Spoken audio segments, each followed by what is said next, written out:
अरे तुम लोग फिर आ गए। चलो भाई लोगों, आवाज अपने को क्या करना है पता है तुम लोगों को? प्रोबेबिलिटी पढ़ाया था मैंने, सबने वीडियो देखा होगा अच्छे से। कॉइन वाला क्वेश्चन में लास्ट था। अब आज अपने को उसी को और आगे बढ़ाना है, तो ध्यान से सुनना।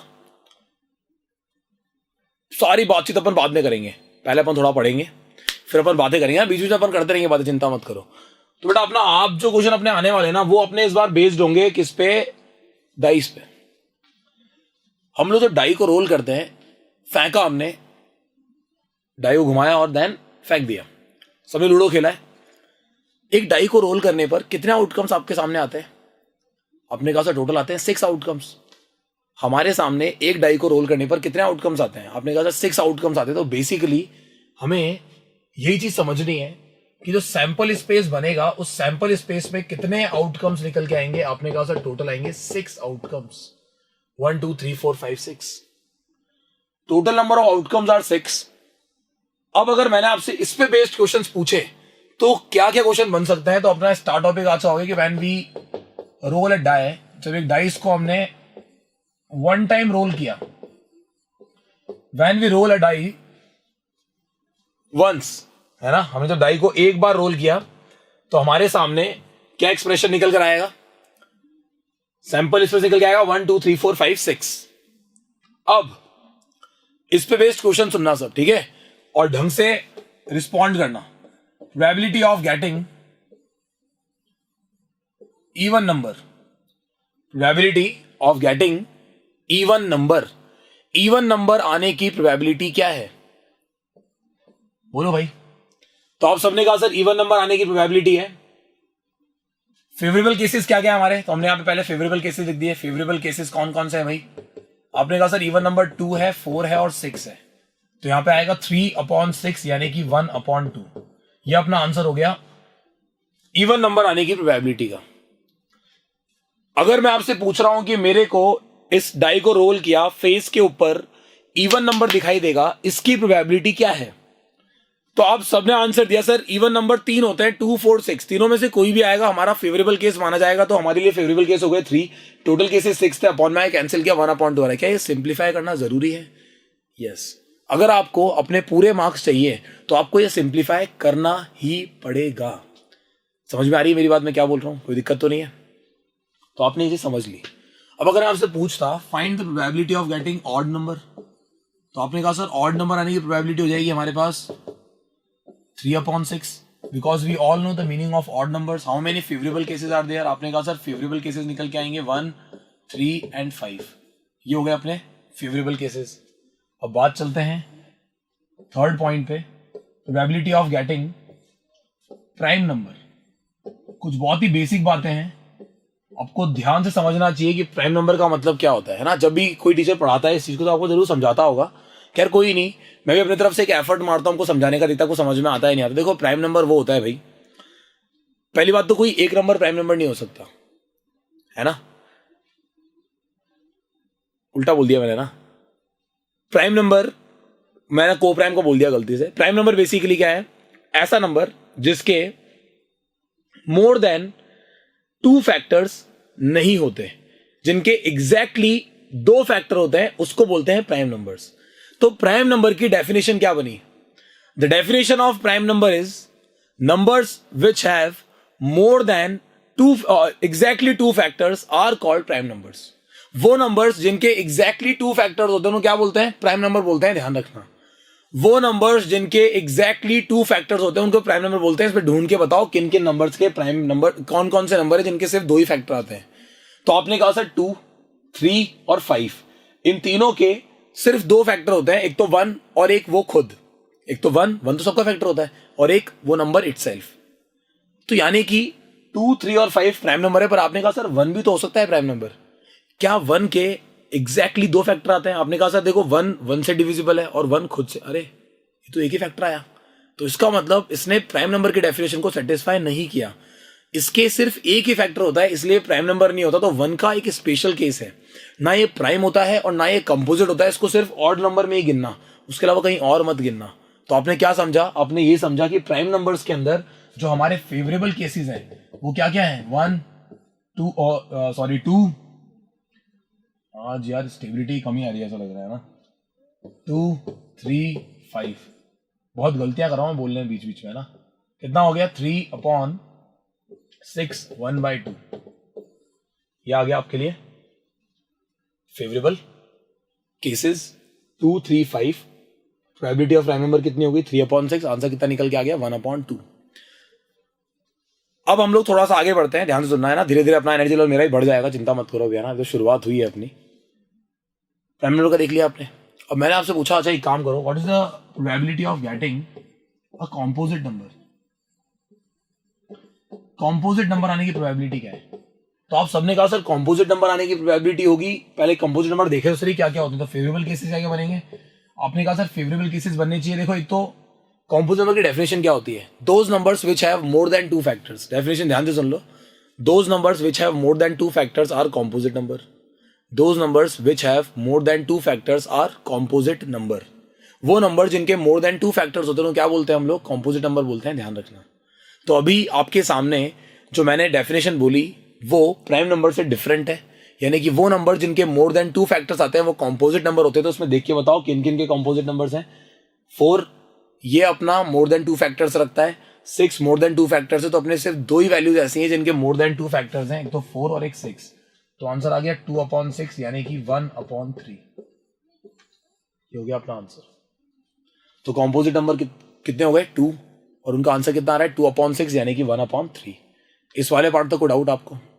ये बहुत ही सिंपल सा पार्ट है। अगर आपको कुछ भी दिक्कत आई तो आप मेरे को बताओ, इसके अंदर कोई दिक्कत नहीं, अपन दोबारा करेंगे ना। वापस पूरा का पूरा वापस देखो ध्यान से, अब थोड़ा एनर्जी लेवल के अकॉर्डिंग देखना। तो भाई आपके सामने एक डाइस थी, आपने उसको फेंक दिया। फेंकने पर एक फेस आपके सामने देखा होगा। अरे फेंक दिया मतलब ऐसे नहीं कहीं और ही फेंक दिया भाई, तुम्हारे सामने फेंका ना, लूडो पे फेंक दिया, जो अपना वो जो कार्डबोर्ड होता है उस पर फेंका आपने। तो जो आपके सामने एक फ्रंट फेस आएगा, that front face shows a number. वो एक नंबर शो करेगा आपको। अब वो नंबर क्या क्या हो सकता है? आपने कहा सर वो तो 1 हो सकता है, 2 हो सकता है, 3 हो सकता है, 4 हो सकता है, 5 हो सकता है और 6 भी हो सकता है। 6 से ज्यादा नहीं हो सकता। तो टोटल 6 केसेस बने हमारे सैंपल स्पेस में। कितने केसेस आ गए? 6 cases. Probability of even number 3/6 1/2। Probability of odd number 3/6 1/2। Probability of prime number. Prime number कौन कौन से होते हैं? प्राइम नंबर होता है 2 3 5। ये इवन और तो सबको पता है, बचपन से पढ़ते आए हो, लेकिन कई लोग प्राइम नंबर्स में गलती करते हैं, वो 1 को गिन लेते हैं। सबसे बड़ी गलती ये करते हैं। तो 1 को प्राइम नंबर में नहीं गिनना है। मैं लिख रहा हूं, ध्यान से देखना इस बॉक्स में, ये बहुत जरूरी बॉक्स है। 1 is neither prime nor composite. 1 is neither prime nor composite. तो इसका मतलब जो 1 है ना तो वो प्राइम है और ना वो कंपोजिट है। तो हमें इस बात को थोड़ा ध्यान रखना है कि 1 ना तो प्राइम है और ना ही वो कंपोजिट है। यहां तो कोई डाउट किसी को? अब प्राइम नंबर में उसको नहीं गिनेंगे। आंसर आया 2 3 5। इनके सिर्फ 2 ही फैक्टर होते हैं, इसलिए सब प्राइम नंबर है, ध्यान रहे। Composite number those numbers which have more than 2 factors. वो नंबर जिनके 2 से ज्यादा फैक्टर होते हैं उनको बोलते हैं कंपोजिट नंबर। तो दो ऐसे नंबर बताओ जिनके 2 से ज्यादा फैक्टर होते हैं। आपने कहा सर 4 और 6, तो आंसर आएगा 2/6 यानी कि 1/3। आई होप आपको इस वाले पार्ट तो कोई दिक्कत नहीं आएगी। आपका आंसर आ गया 1/3। या आपका कंपोजिट नंबर का प्रोबेबिलिटी निकल के आ गया। अब बात करते हैं हम लोग 5th पॉइंट की, थोड़ा ध्यान से देखना। और इसमें एक्स्ट्रा और क्या क्वेश्चंस बनते हैं, तो धीरे धीरे मैं आपके सामने लेवल पढ़ाता हूं, हल्का हल्का है ना। उसने बोला probability of getting a number which is multiple of 3। Multiple of 3 पूछा है। आपको मल्टीपल का मतलब पता होना चाहिए। वो नंबर जो 3 की टेबल में आते हैं, 3 के मल्टीपल जो 3 की टेबल में आ रहे हैं, जो वो नंबर्स जिनको 3 से मल्टीप्लाई करने पर हम ऑब्टेन करते हैं। समझ में आ रही है बात? तो इसमें ऐसे कौन कौन से नंबर हैं जो 3 से डिविजिबल हैं? वो नंबर जिनको अगर आप 3 से डिवाइड करोगे तो वो एग्जैक्टली डिवाइड हो जाएंगे। जैसे मैंने 3 को 3 से डिवाइड किया, हुआ। 6 को 3 से किया, हुआ। लेकिन 4 को करूंगा तो हो जाएगा क्या? नहीं हो जाएगा। तो इसका मतलब 4 is not a multiple of 3। तो सीधी सी बात है, यहां पर आपके सामने 2 ही केसेस बने, एक तो बना 3 और एक बना 6। तो इसका आंसर कितना निकल के आएगा? 2/6 यानी कि 1/3। I hope it is clear to you all. आपके सामने सारे के सारे पार्ट मैंने समझाए। अब इसके अलावा और कौन कौन से पार्ट बच गए, वो इसी में एक नेक्स्ट पार्ट ऐड करके पूछ सकता है। Find the probability of getting, क्या बोला था मैंने? Multiple of 3। इस बार मैंने चेंज कर दिया, मैंने पूछा फैक्टर ऑफ 6। ये बहुत ही बढ़िया क्वेश्चन है, ध्यान रखना। अब आपको उन सब नंबर को अपने फेवरेबल केसेस में गिनना है जो 6 को डिवाइड करता है। आपने कहा सर 1 6 को डिवाइड करता है, बिल्कुल करता है। 1 6 को डिवाइड करता है, 1 सबको डिवाइड करता है तो 6 को भी करेगा ना यार। यहां पे आपको 6 के फैक्टर्स गिनने हैं, वो वैल्यूज जो 6 को डिवाइड करती हो। तो 6 को 2 भी डिवाइड करता है, 3 भी करता है और 6 खुद भी करता है। अब 4 नहीं करता है 6 को डिवाइड, 5 नहीं करता, तो उनको नहीं गिना हमने। तो आंसर कितना आया 4/6। One of the best question. Answer आता है हमारा 2/3। अब बताओ आपको सारे के सारे पार्ट समझ में आए? एक डाइस को रोल करने पर इतने सारे क्वेश्चन आपके सामने अराइज हो सकते हैं। समझ रहे हो बात मैं क्या बोल रहा हूं? कोई दिक्कत तो नहीं है इसमें? पक्का समझ में आ रहा है? मैं आपको इस पे बेस्ड एक्स्ट्रा क्वेश्चंस भी कराऊंगा, चिंता मत करो, है ना। मैं बहुत जल्दी एक वीडियो निकालूंगा। अभी मैं आपको सिर्फ प्रोबेबिलिटी का बेसिक समझा रहा हूं। अगर आपको अपने बेसिक्स स्ट्रांग रखने हैं, आपको क्वेश्चंस पे कमांड करनी है, मेरी बात सुनो। तुम लोगों को ये लग रहा होगा कि यार ये आदमी क्या कह रहा है, ये आदमी ये समझाना चाह रहा है तुमको कि अगर मान लो एक बच्चा है, उस बच्चे को मैं सीधे क्वेश्चंस कराना शुरू कर दूं, ठीक है। आज तुमको मैं कोई मूवी दिखाऊं और मूवी का सिर्फ डायरेक्ट इंटरवल के बाद का दिखाऊं, फर्स्ट हाफ मैंने दिखाया ही नहीं, सेकंड हाफ दिखाया, क्या तुमको कुछ समझ में आएगा? नहीं आएगा। क्लाइमैक्स को देखकर आप स्टोरी का पता नहीं लगा सकते, समझ रहे हो। क्लाइमैक्स में बॉलीवुड मूवी होगी तो हैप्पी एंडिंग हो जाएगी, हॉलीवुड होगी तो तुम्हें समझ में नहीं आएगी, बोले क्या हो गया है ना। इंसेप्शन देखिए सबने, सपने में सपना है, अरे भाई परेशानी कर दिया ना। तो मैं समझा रहा हूं, तो आप उस अकॉर्डिंग बात को समझो कि अगर आपको देखो मैथ्स को करने का एक तरीका होता है। अगर आज आप मेरा वीडियो देख रहे हो तो मैं कोशिश कर रहा हूं कि छोटे वीडियोस निकालूं, पर यार मेरे वीडियोस में एक्सप्लेन इतना कर देता हूं कि वो लंबे हो ही जाते हैं। बट फिर भी तुम लोग संभाल लेना, मैं कोई भी गलत चीज एक्सप्लेन नहीं कर रहा तुम लोगों को, ठीक है। तो आपने पहले इस बेस को स्ट्रांग करना है। अगर आपने ये 2 वीडियोस ढंग से देखे मेरे आज वाले, एक तो पहले वाला video probability part 1, probability part 2, तो मैं कह रहा हूं आपसे प्रोबेबिलिटी क्वेश्चन आप चलते फिरते निकालोगे, मैं आपको क्वेश्चंस के ढेर लगा दूंगा। इतने क्वेश्चंस करा देंगे, एनसीईआरटी के अलग, आरडी के अलग, पीके के अलग, ये सब सारे के सारे क्वेश्चंस करा दूंगा, ठीक है।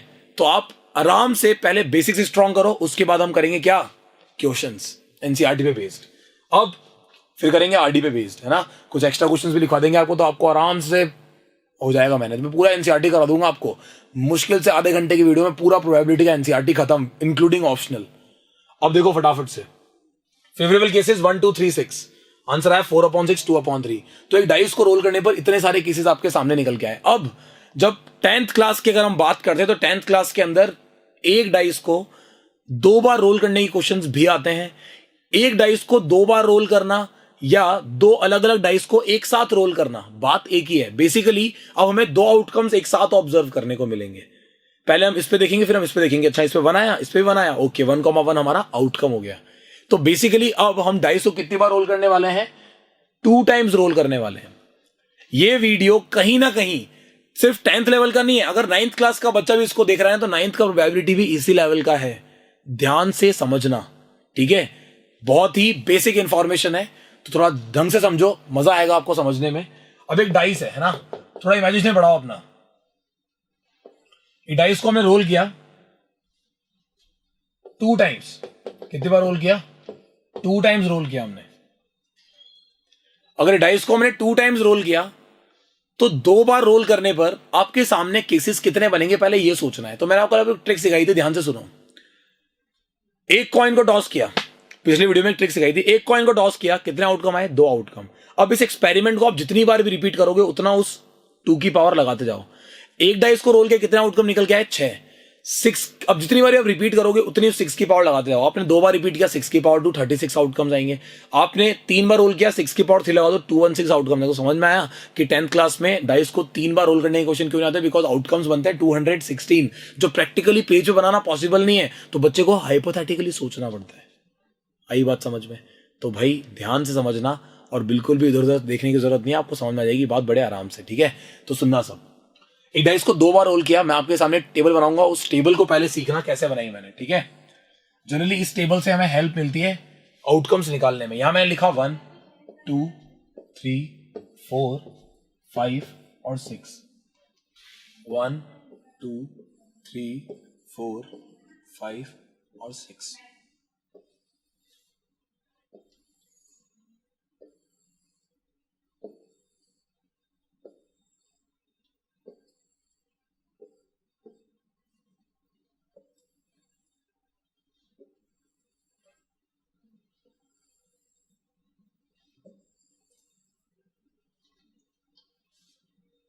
अब आप क्या करोगे, ध्यान सुनना। इस टेबल के अंदर हम लोग डाइस को रोल करेंगे। ये मेरा फर्स्ट अटेम्प्ट था, ये मेरा सेकंड अटेम्प्ट था।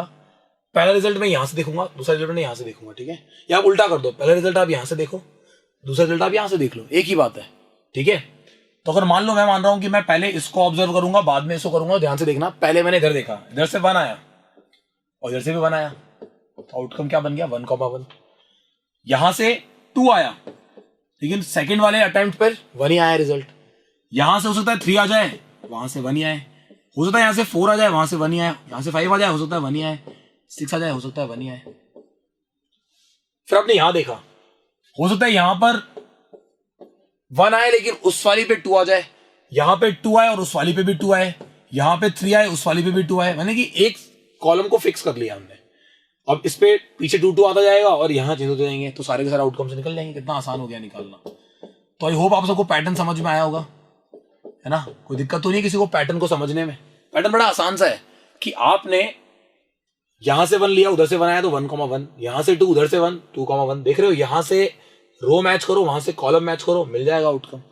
यहां बताओ ये इसका क्या होगा? आपने कहा सर 1,3, क्योंकि पहले तो इनको लिखना है ना, उसको दूसरे नंबर पे लिखना है। 2,3, 3,3, 4,3, 5,3 और 6,3। क्या लिख दिया ये?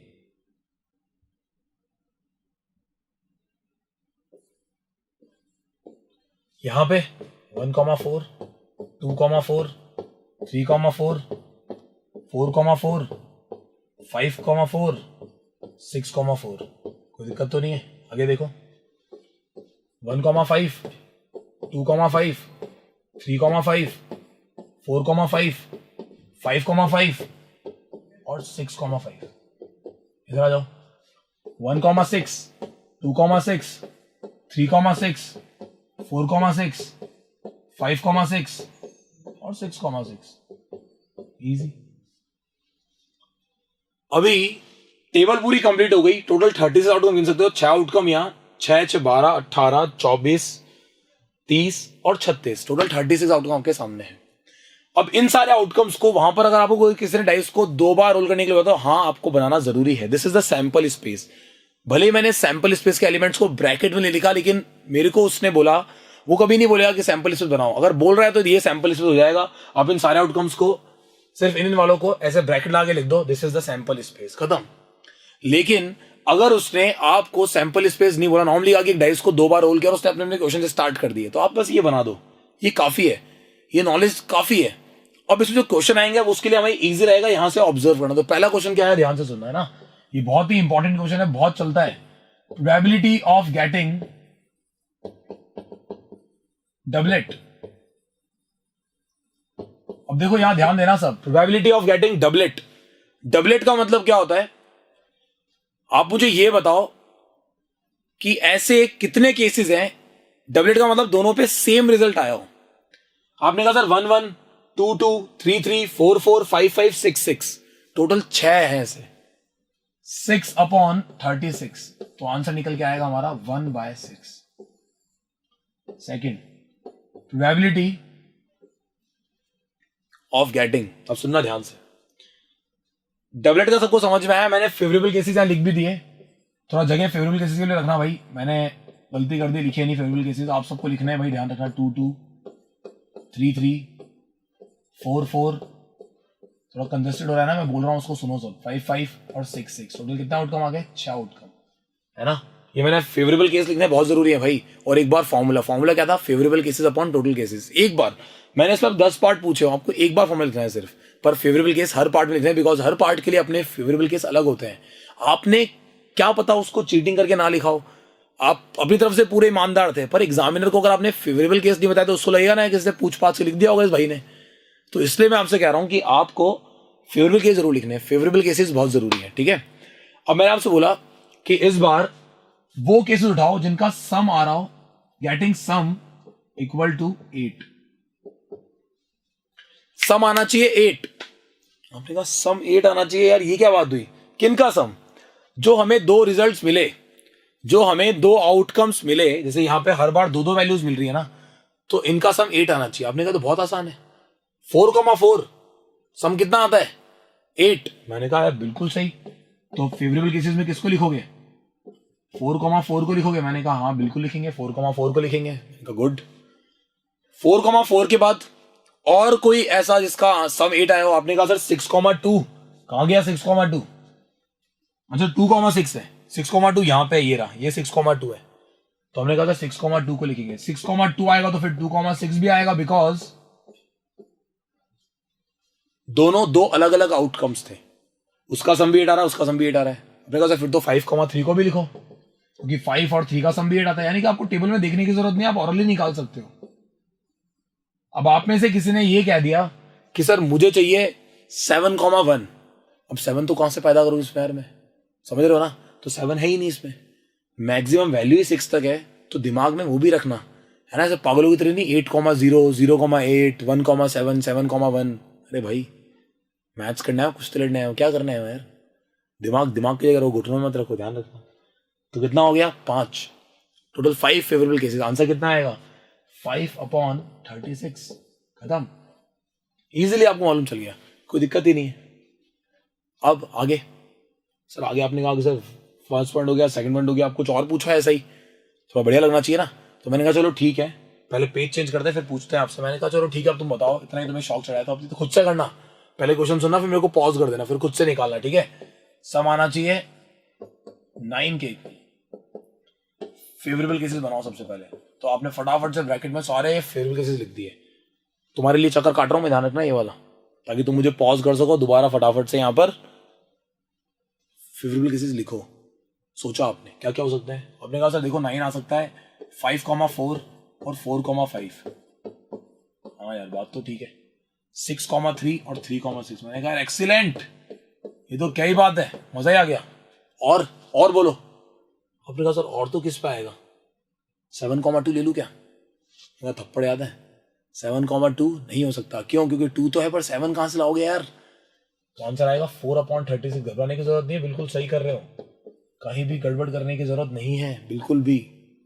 समझ में आया सम वाले क्वेश्चन कैसे करने होते हैं? अगला क्वेश्चन मैंने पूछा, नेक्स्ट पार्ट आपसे पूछा। द नेक्स्ट पार्ट इज बहुत ही बढ़िया है। नेक्स्ट पार्ट क्या है? Probability that some is less than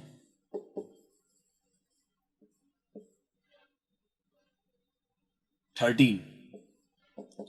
आपने कहा sir some is less than 13 से कम आना चाहिए। अब उस टेबल को मैंने ध्यान से देखा, इसमें किसी भी आउटकम्स को आप सम करके देख लो, मैक्सिमम सम 12 आएगा, मिनिमम 2 आएगा, यानी कि सारी वैल्यूज का सम 13 से कम आ रहा था। तो हमारे कितने फेवरेबल केस हो गए? आपने लिख दिया फेवरेबल केसेस, लिख देना इंक्लूड ऑल केसेस। तो आंसर आएगा 36/36, यानी कि श्योर इवेंट हो गया ये तो। 100% आना है यार, सम हमेशा 13 से कम ही आएगा। इसी बात को मैं ऐसे ही बोल सकता था, ये जो सेम बात है, इस सेम बात को मैं यूं भी लिख सकता हूं, ध्यान से देखना कैसे। Sum less than equal to 12, less than equal to 12, ये भी आ सकता है। 12 और 12 से कम, यानी कि 2 से लेकर 12 तक सारी वैल्यूज, जिनका भी सम 2 से लेकर 12 तक आ रहा था, सब इंक्लूड होगी। तो आंसर आएगा 36/36। और मैंने चेंज किया, मैंने पूछा आपसे नेक्स्ट में probability of sum less than 2 से कम चाहिए भाई। आपने कहा सर 2 से कम चाहिए, तो 2 से कम में तो हमारा आंसर आएगा 0/36, क्योंकि 2 तो मिनिमम था, 2 से कम तो आ ही नहीं सकता, इम्पॉसिबल इवेंट हो गया। कैसा इवेंट हो गया? Impossible event. आगे आपसे पूछा गया probability that first number, that first result या फर्स्ट नंबर, जो पहला अटेम्प्ट, जो आपने फर्स्ट टाइम ऑब्जर्व किया, वो वैल्यू आपका 6 का फैक्टर होना चाहिए। The first value must be the factor of 6, बस। Probability that first value must be the factor of 6। First value is a factor of 6। तो फेवरेबल केसेस क्या निकल के आएंगे? आपने कहा सर फेवरेबल केसेस निकल के आएंगे हमारे, पहला तो आएगा सर 2, हम शुरू कर रहे हैं 2 से, वैसे गलती कर रहे हैं, 1 से करना चाहिए, क्योंकि 1 भी तो 6 का फैक्टर होता है। तो आपने स्टार्ट किया, आपने कहा सर ठीक है 1 से करते हैं, 1, 1। 1,2, क्योंकि मैंने पीछे वाले के लिए कुछ नहीं कहा, पीछे वाला कुछ भी है, मैंने कहा फर्स्ट जो वैल्यू है वो क्या होनी चाहिए, 6 की फैक्टर होनी चाहिए। तो आपने इस अकॉर्डिंग बना दिए 1,6 तक सारे। सिमिलरली बनाए 2,1 से लेकर 2,6 तक सारे। फिर आपने कहा सर यहाँ पे आएगा 3,1 से लेकर और 3,6 तक सारे, और फिर आएगा हमारे पास 6,1 से लेकर और 6,6 तक सारे। क्योंकि आगे वाले नंबर्स देखो, सिर्फ 6, 3, 2 और 1, ये सब 6 के फैक्टर होते हैं। और मैंने आपसे कहा था कि जो फर्स्ट वैल्यू है वो 6 का फैक्टर होना चाहिए, पीछे वाले वैल्यू को मैंने कुछ नहीं कहा, तो कुछ भी हो चलेगा। तो आपका आंसर आ रहा है 6 + 6 + 6 + 6। How many favourite cases are there? 24। तो आंसर आएगा 24/36, यानी कि 4/6। कैंसिल होगी, कितना आ जाएगा? आपने कहा सर 2/3। सही है, कोई दिक्कत तो नहीं है। तो आपने इस अकॉर्डिंग इसको निकाला। ये चाहता तो ये बोल सकता था कि दोनों वैल्यूज पर फैक्टर क्या आना, दोनों वैल्यूज पर क्या आना चाहिए, दोनों वैल्यूज पर ही 6 का फैक्टर आना चाहिए। तो फिर हम किस किस को गिनते हैं? 1,2, 1,3, 1,4 और 1,6। 4 नहीं गिनते, सॉरी, 1,1, 1,2, 1,3 और 1,6। फिर हम गिनते 2,1, 2,2, 2,3 और 2,6। फिर हम किसको गिनते? 3,1, 3,2, 3,3 और 3,6। फिर गिनते 6 वाले नंबर्स, 6,1, 6,2, 6,3 और 6,6। समझ गए? तो how many total cases are there? हर कॉलम से, इन हर कॉलम से सिर्फ 4-4 केस ही बनेंगे। इन 24 में से भी कुछ केसेस छट जाएंगे, हट जाएंगे। कौन से? यहां से 4 आएंगे, यहां से 4 आएंगे, यहां से 4 आएंगे, यहां से 4 आएंगे। टोटल कितने केस हो गए? 16। तो आंसर आएगा 16/36। सॉल्व करने पे निकाल दो, आंसर कितना आएगा? 4/9। खत्म, इजीली निकाल पाए। तो डाइस वाले 2 डाइस पे बेस्ड ये क्वेश्चंस आपके सामने आ सकते हैं। अब इसमें कैसे घुमा फिरा कर क्वेश्चंस बनेंगे वो आपको जब क्वेश्चंस करोगे तो समझ में आएगा, लेकिन डाइस का ये बेसिक नॉलेज जो मैंने आपको दिया ये आपके लिए मोर देन इनफ है। समझ रहे हो बात? चलो अब आगे बढ़ते हैं। मैंने आपसे पूछा नेक्स्ट पार्ट, और नेक्स्ट पार्ट मैंने आपको बोला कि इस बार हम क्वेश्चंस करेंगे बेस्ड ऑन कार्ड्स। कौन से कार्ड्स? वो सब जुआरी हो ना, एक नंबर है ना, फुल ताश पत्ती पीटने वाले। तो भाई वो क्वेश्चन करने अपने को, जो ताश होता है, ताश कार्ड्स, 52 कार्ड्स, उस पर बेस्ड क्वेश्चंस करेंगे ना। तो क्वेश्चंस बेस्ड ऑन 52 कार्ड्स। आपने कहा था 52 कार्ड्स, इनके तो मास्टर है हम। ओहो, बचपन इन्हीं में तो निकला है हमारा, और किया क्या है हमने, है ना। कभी देख लो ट्रेन के अंदर मल्टी बैठी हुई, भाई चद्दर बिछा लिया नीचे, वो बैठे हैं ताश वाश पीट रहे हैं, ये वो हा उल्ला चल रहा है। फुल जुहारी वाली फीलिंग आ रही है ना, मस्त। मतलब ऐसा मान लो बोल सट्टे उट्टे लग रहे हैं यहाँ तो। खैर कोई नहीं, अब अपने सामने 52 कार्ड्स हैं। इन 52 कार्ड्स को ध्यान से देखते हैं कि 52 कार्ड्स का क्या सीन है। जो 52 कार्ड्स हैं, ये 52 कार्ड्स 4 ग्रुप में डिवाइड होते हैं। अब अगर 52 कार्ड्स को आप 4 ग्रुप में इक्वली डिवाइड करोगे तो कितने कितने कार्ड मिलेंगे हर ग्रुप को? तो पहले वो 4 ग्रुप के नाम सुन लो, है ना, ये बहुत जरूरी है आपके लिए। 4 ग्रुप के नाम सुनना बहुत जरूरी है। ये बेसिक नॉलेज आपकी। देखो चार्ट जो बना रहा हूँ ध्यान से सुनना है इसको ना, जैसे आपको सबके दिमाग में होगा ही ऑलरेडी, ऑब्वियस सी बात है, सबके दिमाग में होता ही है। तो अगर मैं आपके सामने थोड़ा रंग बिरंगा करें तो क्या पता कलर चल जाएगा इसमें, क्योंकि ये होता है अपने। अरे वाह यार, चल गया, बढ़िया, फर्स्ट क्लास एकदम। मुझे लगा बैकग्राउंड ही चेंज करना पड़ेगा, है ना। समय देखा होगा ये, अरे देखा होगा, वैसा इसने नहीं देखा हो क्या यार। कलर भरना पड़ रहा है मेरे को, है ना। तुम लोगों के लिए कलर तक भरना पड़ रहा है, देख लो अब यार, मेहनत देख रहे हो, ऐसे में खड़े हो कलर भर रहा हूं मैं। भाई हार्ट वार्ट नहीं बनते अपने इधर, है ना। देखो सही बना दिया, वैसे कोशिश तो पूरी करी है, ठीक है। कमजोर खिलाड़ी थोड़ी है अपन यार, खूब किया है अपन ने, मतलब ये दूसरों के लिए बनाए हैं। वो तीर मत निकाल देना इसमें से, कहीं आर पार करवा दो तुम, समझ रहे हो ना। बस बनाना ही है नॉर्मली अपने को। दिल हो गया अपने के, हार्ट। ओ माय गॉड, क्या ड्राइंग है मेरी। और यार देखते ब्लैक कलर चलता नहीं चलता। ओहो भाई, चल गया चल गया चल गया चल गया। तुम्हें दिख तो रहा है क्या? दिख रहा है? इसको व्हाइट से बनाते हैं, व्हाइट से ना, ऐसे होता तो ब्लैक ही है। ब्लैक आउटलाइन कर देंगे इसके अंदर।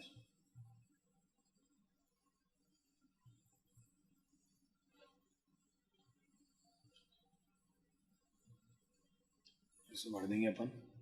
और ये अपनी होती है भाई तुमको चिड़ी, है ना। सब एक्सपर्ट है भाई, सारे के सारे लोग एक्सपर्ट हो तुम, यूं पागल बना रहे हो ऐसे ही। बोले नहीं सर हमको नहीं पता, ये क्या बना दिया आपने, है ना। सब लोग एक्सपर्ट पड़े उन चीजों में, भयंकर वाले एक्सपर्ट, जबरदस्त वाले, है ना। ये भर लेना यार कलर अब तुम लोग यार, ठीक है। मैं क्वेश्चंस कराता हूं, देखो ध्यान से। तो में 4 ग्रुप होते हैं, आपको सबसे पहले समझने की जरूरत है कि इन 4 ग्रुप का नाम क्या क्या होता है ना, समझना ध्यान से। इसको हिंदी में तो कहते हैं हुकुम, चिड़ी, ईंट और पान, बट हिंदी नहीं आती उधर, ध्यान रखना। तुम क्या लगा ऐसे ऐसे लिख के देगा कि ईंट के 5 पत्ते पड़े हैं, हुकुम के 6 पत्ते पड़े हैं, सर भाई ऐसा नहीं होता। बोलेगा इंग्लिश, ये इंग्लिश मीडियम भाई, समझना ध्यान से। क्या बोलेगा वो? बोलेगा स्पेड। इस ग्रुप का नाम क्या है? स्पेड। क्या बोलते हैं इसको? क्लब। क्या बोलते हैं इसको? डायमंड। इसको क्या बोलेंगे? Heart. Heart, diamond, club, spade. ध्यान रखना, रट लो, दिमाग में बिठा लो ये नाम अच्छे तरीके से। हर ग्रुप के अंदर 13 कार्ड्स होते हैं। 13 पत्ते इसमें होंगे, 13 पत्ते ही इसमें होंगे, 13 कार्ड्स ही इसमें होंगे, 13 कार्ड्स ही इसमें होंगे। कार्ड्स की फॉर्मेशन क्या रहती है ध्यान से देखना। तो कार्ड्स की फॉर्मेशन यहां बना रहा हूं, सुनना ध्यान से। कार्ड्स में कलर चेंज कर देते हैं। मान लो मैंने बनाया किंग, क्वीन, जैक, 10, 9, 8, 7, 6, 5, 4, जय कम पड़ गई, किंग ज्यादा बड़ा बन गया, किंग है ना। यहां से बनाते हैं इस जगह से। ये थोड़ा मजा नहीं आया इस कलर में ना, येलो लेते हैं, येलो। किंग, क्वीन, जैक, 10, 9, 8, 7, 6, 5, 4, 3, 2, 1 मत लगा देना भाई, नीचे आता है एस। क्या आएगा? इक्का। ए का मतलब क्या होता है? ए फॉर इक्का, ए फॉर एस। तो टोटल कार्ड्स आपके सामने है। टोटल कितने कार्ड्स हो गए? 13 कार्ड्स। 1 2 3 6 9 12 13। ये जो ऊपर के 3 है ना, ये 3, इनको बोला जाता है किंग, क्वीन, जैक। ये होते हैं फेस कार्ड्स। क्या बोलते हैं इनको? Face cards. क्या बोलते हैं इनको? फेस कार्ड्स बोलते हैं। क्या बोलते हैं? Face cards. गलती मत करना बिल्कुल भी, ये होता है फेस कार्ड्स। ओके, अब बात करते हैं इसके आगे। क्या यही फॉर्मेशन हर ग्रुप में होती है? यस। बस फर्क इतना है कि ये दोनों होंगे रेड कलर के, ये दोनों होंगे रेड कलर के, और ये दोनों ग्रुप होते हैं ब्लैक कलर के। सेम कार्ड्स इसमें रेड कलर में होते हैं, इसमें भी रेड कलर में होते हैं, इसमें भी ब्लैक कलर में होते हैं, इसमें ब्लैक कलर में होते हैं, और सब पे अपने अपने आइकन्स बने होते हैं। तो आपको आइडेंटिफाई करना बड़ा आसान रहता है। जिन्होंने कार्ड्स आज तक कभी देखे नहीं, वो लोग अब देख सकते हैं। अगर आप सर्च करोगे गूगल पे तो आपको कार्ड्स की फोटो दिख जाएगी, समझ आएगा क्या सीन रहता है। ठीक है, अब आपके सामने ये है अपने फेस कार्ड, जिनको बोलते हैं फेस कार्ड्स, बिकॉज इन पे चेहरे बने होते हैं। किंग पे किंग बना होगा, क्वीन पे क्वीन बनी होगी, जैक पे जैक बना होगा। तो आपके सामने ये 3 पे चेहरे बने होंगे, तो इसलिए इनको बोलते हैं फेस कार्ड्स। तो बेटा इसमें 3 फेस कार्ड, इसमें 3 फेस कार्ड, इसमें 3 फेस कार्ड, इसमें 3 face card. So total face cards कितने हो गए? तो पहला पॉइंट, टोटल फेस कार्ड्स, ये एफ फॉर फर्जी नहीं है भाई, फेस कार्ड्स हैं। कितने हो गए? 12। आपने कहा सर टोटल 12 फेस कार्ड्स हैं। How many face cards are there? Total 12 face cards हैं। ओके, हम समझ गए। दूसरा, अगर मैं इसी में घुमाऊं, टोटल रेड फेस कार्ड्स कितने हैं? आपने कहा सर 3, इसमें 6। आधे तो देंगे ना, आधे ऑब्वियस सी बात है। 12 में आधे लाल हैं, आधे काले हैं, तो रेड 6 हो गए। और ब्लैक फेस कार्ड्स कितने हो गए? 6। मैंने पूछा ओवरऑल किंग कितने होते हैं? आपने कहा सर इसमें भी एक king, king, king, king. Total कितने किंग हो गए? 4 किंग। तो हर कार्ड की प्रेजेंस कितनी बार होती है? 4 बार होती है, ध्यान रखना। हर कार्ड 4 बार आ रहा होगा, उनमें से 2 पे कलर सेम होगा, 2 पे कलर। मैंने पूछा रेड किंग कितने? आपने कहा sir 2 red king. Black king कितने? 2 ब्लैक किंग। रेड जैक कितने? 2 रेड जैक। ब्लैक जैक कितने? 2 ब्लैक जैक। समझ में आई बात? अरे पेंटिंग मत देखो भाई, मेरी बात सुनो। मैं मानता हूं मेरी ड्राइंग बहुत शानदार है ना? कोई मजे लेगा कमेंट में, ध्यान रखना। कमेंट बॉक्स में कोई मजे लेते हुए दिख गया ना ये ड्राइंग के, ध्यान रखना। चलो ठीक है, टोटल फेस कार्ड्स कितने हो गए? 12। मैंने पूछा टोटल रेड कार्ड्स कितने हैं? Total red cards, total red cards कितने हो गए? आपने कहा सर टोटल रेड कार्ड हो गए 26। और सिमिलरली क्योंकि 13 13 26, टोटल ब्लैक कार्ड्स कितने हो गए? 26। तो थर्ड पार्ट में लिख लिया टोटल ब्लैक कार्ड्स कितने हो गए? टोटल ब्लैक कार्ड्स कितने हो गए भाई? Total black cards, total black cards कितने हो गए? 26। खत्म। Total red card 26, total black card 26। तो आपको समझ में आ गई बात की यार, अब तो आसानी से समझ सकते हैं हम लोग, कोई दिक्कत नहीं है। सारी की सारी कहानी क्लियर हो गई। तो क्वेश्चन क्या आएगा वो सुनो। 52 कार्ड्स, उन 52 कार्ड्स में से उसने ढंग से शफल कर दिया उनको, 52 कार्ड्स को अच्छे से शफल किया, आपको बोला इसमें से एक कार्ड निकालो, आपने कहा एक कार्ड निकालना है, आपने एक कार्ड निकाला, रख लिया। इसकी प्रोबेबिलिटी क्या है कि वो जो कार्ड आपने निकाला है वो रेड कलर का है। समझ गए ना कैसा क्वेश्चन आएगा कि आपने एक कार्ड निकाला, इसकी प्रोबेबिलिटी क्या है कि वो रेड कलर का आएगा। तो टोटल केसेस कितने थे? 52 में से आपने एक कार्ड निकाला, तो अपॉन में अब इस सारे पार्ट की अगर हम बात करें तो कहां बात करें इसकी? चलो नेक्स्ट पेज पे चलते हैं ना, कितना बढ़िया बनाया यार, मजा ही आ गया। चलते हैं हम लोग नेक्स्ट पेज पे। पहला क्वेश्चन क्या आया? प्रोबेबिलिटी ऑफ गेटिंग, सबने क्वेश्चन सुना पहले, गेटिंग रेड कार्ड। क्वेश्चन क्या था? From a well shuffle deck of 52 cards we pick a card, yeah, we draw a card randomly.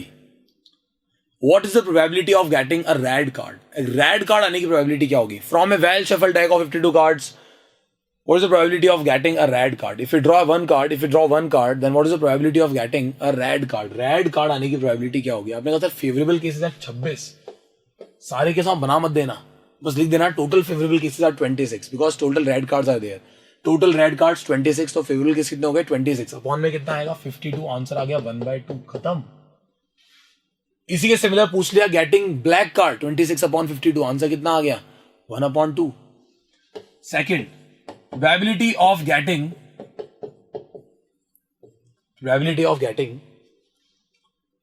इस बार उसने बोल दिया कि मुझे चाहिए फेस कार्ड्स। क्या चाहिए उसको? फेस कार्ड्स चाहिए। तो आपने कहा सर फेस कार्ड्स के लिए हो जाएगा 12/52, तो 4 थे 12, 4 से 13 टाइम्स, आंसर आ गया 3/13, कोई दिक्कत ही नहीं है। तो आपने कहा बात तो बिल्कुल सही है। Third point, probability of getting, चलो इसी में बताता हूं एक्स्ट्रा, इसको हम बाद में लेते हैं, इस पे चलते हैं एक्स्ट्रा। मतलब probability of getting red face cards कितना होगा? तो आप बोलोगे sir red face cards specify कर दिया, फेस कार्ड जो भी लाल वाले चाहिए, तो 6/52। Probability of getting black face card, total तो 52 ही है, 52 में से आपने एक निकाला, लेकिन उसमें ब्लैक फेस कार्ड्स आने की प्रोबेबिलिटी क्या है? ब्लैक फेस कार्ड तो 6 ही थे ना, तो प्रोबेबिलिटी ऑटोमेटिकली कितनी हो जाएगी? कम हो जाएगी उसके आने की, तो आंसर हो जाएगा 6/52। आई बात समझ में? कोई दिक्कत ही नहीं होना चाहिए इसमें। अब चलते हैं नेक्स्ट थर्ड पॉइंट पे। मैंने पूछा प्रोबेबिलिटी ऑफ गेटिंग स्पेड, मैंने पूछ लिया स्पेड आने की प्रोबेबिलिटी क्या? तो आपने कहा सर स्पेड मतलब स्पेड क्या था? ओहो, अच्छा ये ग्रुप, मतलब इस ग्रुप का कोई भी पत्ता आया हो, इस ग्रुप का कोई भी कार्ड निकल के आएगा तो 100% वो स्पेड का माना जाएगा, और इसलिए हम बोलेंगे आंसर आएगा 13/52, क्योंकि उसमें 13 कार्ड्स हैं। आंसर आ गया 1/4। प्रोबेबिलिटी ऑफ गेटिंग एस के आने की प्रोबेबिलिटी क्या है?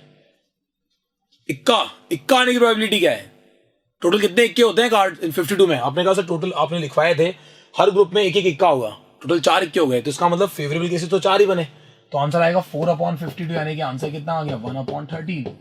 कितना इजी है आपके लिए समझना, कोई दिक्कत तो नहीं है इसमें, 1/13। अब बात करते हैं नेक्स्ट प्रोबेबिलिटी। अच्छा इसी पे और क्या क्या आ सकता है? प्रोबेबिलिटी ऑफ गेटिंग किंग कितना हो जाएगा? Same 4। Probability of getting queen 4/52। Probability of getting red queen, जज्बात बदल दी भाई ने एकदम से। Probability of getting red queen बताओ। अब आपने कहा रेड क्वीन 4 होती है, 2 ब्लैक 2 रेड, अरे 2/52, कितना इजी था, 1/26। दिमाग लगाओगे तो आएगा, क्यों नहीं आएगा। बात करते हैं नेक्स्ट प्रोबेबिलिटी किस चीज की, सुनना, getting a number card. Number card आने की प्रोबेबिलिटी क्या है?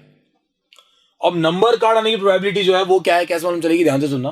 Probability of getting a number card, तो टोटल 52 कार्ड्स में से 12 फेस कार्ड्स थे और 4 इक्के थे। भूलना मत, नंबर जिन कार्ड्स पे लिखा होता है वो कार्ड्स कौन कौन से होंगे जिन पे ये लिखे होंगे। ध्यान से देखो, एक ग्रुप में कितने होते हैं ऐसे कार्ड जिन पे नंबर लिखे होते हैं? 1 2 3 4 5 6 7 8 9, टोटल 9 कार्ड ऐसे होते हैं जिन पे नंबर लिखे होते हैं। 9 4 कितना होता है? 36। तो 36 कार्ड ऐसे हैं जिन पे नंबर लिखा होगा। आंसर आएगा 36/52, यानी कि 9/13। This is your answer. I hope it is clear to you all.